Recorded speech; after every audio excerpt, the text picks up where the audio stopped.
En El Salvador hay una dictadura y el malvado Bukele encarcela a inocentes y no permite la libertad de expresión, dicen por allí. Sin embargo, seguimos viendo a turistas encantados con la transformación de El Salvador disfrutando en el país centroamericano. Pero el día de hoy vamos a hablar justamente de algo que ocurrió. Hubo hoy manifestaciones en El Salvador en el marco del Día del Trabajador. Salieron a la calle a protestar, pero a protestar en contra de Bukele y su malvada dictadura. Sin embargo, esta dictadura es bastante curiosa, le permite a los opositores salir a las calles a protestar. Ellos mismos derrumban uno de sus más grandes argumentos, y es que allá no se permite la libertad de expresión y que te meten a la cárcel por manifestarte en contra de Bukele. Pero en estas protestas no solo se evidenció esto, sino que nuevamente se evidenció que la oposición salvadoreña es una enorme minoría y que en estas manifestaciones vimos algo bastante interesante y que se replica mucho en nuestra región. Y es que cada vez que hay una protesta en contra de alguno de estos líderes como Bukele, las contradicciones son enormes, porque recordemos que esta gente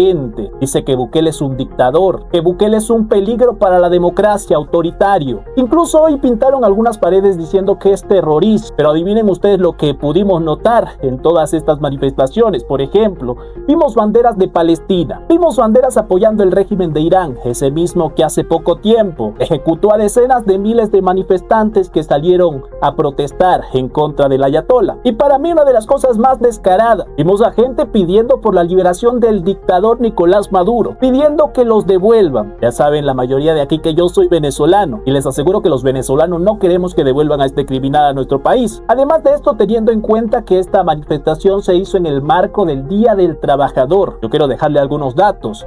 Nicolás Maduro, el presidente obrero, así se hacía llamar, el presidente de los trabajadores, dejó a los trabajadores de Venezuela ganando algunos centavos al mes. Venezuela tenía el salario más bajo del mundo y hasta hace poco eran 30 centavos. Pero el señor se decía el presidente obrero, presidente de los trabajadores. Y algunos de estos señores zurdos que salieron a esta manifestación a pedir por Nicolás Maduro están dispuestos a trabajar por algunos centavos, pueden irse a Venezuela. Pero todo esto no es casualidad. Hoy la izquierda suma todas estas banderas para intentar sumar. Podemos ver cómo esta gente incluso en sus filas tiene enormes contradicciones. En sus consignas se deja en evidencia que ni siquiera tienen idea por lo que luchan, porque hablan de que están en contra de la dictadura terrorista de Nayib Bukele, pero salen apoyando a grupos terroristas como el de Hamas, al régimen autoritario de Irán, al dictador Nicolás Maduro. Lo que me recuerda que hoy la izquierda se representa perfectamente con este meme. Ellos son hoy un montón de contradicciones, consignas vacías, no saben lo que quieren, no saben lo que defienden, no saben a quiénes defienden, pero te dicen a ti que quieres seguridad, economía estable, progreso, que te han lavado el cerebro. Y se repite mucho en estas consignas de la izquierda la palabra fascista. Esto es bastante interesante porque es la palabra favorita de los zurdos cuando no tienen argumentos. Decirle a aquellos que no comulgan con sus ideas que son fascistas. Esto les comentaba yo que es algo bastante peligroso, porque es bastante evidente que en las filas de la izquierda hay mucha gente que está un poco mal de la cabeza. Y esto lo hemos podido evidenciar con un montón de atentados que han habido por parte de estas personas. Y justamente el presidente Nayib Bukele expuso en sus redes sociales a uno de estos periodistas que defienden pandilleros en El Salvador. Y este señor hablaba de un acontecimiento histórico en donde le quitaron la vida a unos fascistas. Ponen la imagen y todo y dice que luego de vaciarles un cargador a cada uno, los enviaron a Milán y los colgaron. Y termina este posteo diciendo: esa gente sabía muy bien cómo lidiar con los fascistas y tiranos. Interesante que estas palabras vengan de un señor que le parece inhumano, criminal. Incluso señala el presidente Bukele de fascista por encarcelar a pandilleros. Señores que están ahí encerrados en una cárcel no volverán a salir. Esto le parece indignante, una violación de derechos humanos, pero le parece también bien cuando se trata de fascistas y tiranos, que los cuelguen, que acaben con sus vidas con balas. Esto le parece a él muy bien. Y el presidente Bukele responde a este posteo diciendo: una excelente clase de derechos humanos selectivos por parte de los defensores del debido proceso y de la independencia judicial. Para unos vaciarles cargadores y colgarlos boca abajo, pero para los pandilleros, vean como ni ellos mismos creen lo que dicen defender. No se confundan, a ninguno de ellos les importa realmente los derechos humanos, ni la justicia, ni el debido proceso. Vuelvan a leer el tuit citado y si tienen alguna duda, lo único que buscan es que sus amigos pandilleros queden libres para volver a aterrorizar al pueblo salvadoreño. ¿Se imaginan qué dirían estas ONGs y periodistas si vaciáramos un cargador a cada pandillero y los colgáramos boca abajo en la plaza pública. Esto es bastante importante y es algo que justamente yo les comentaba el día que fue el atentado al presidente de los Estados Unidos, porque todos estos desquiciados de izquierda justifican estas acciones, porque Donald Trump es un peligro para la democracia, y así como vimos en las calles que estaban escribiendo en paredes al presidente Bukele poniéndole fascista, así también tachan a Trump.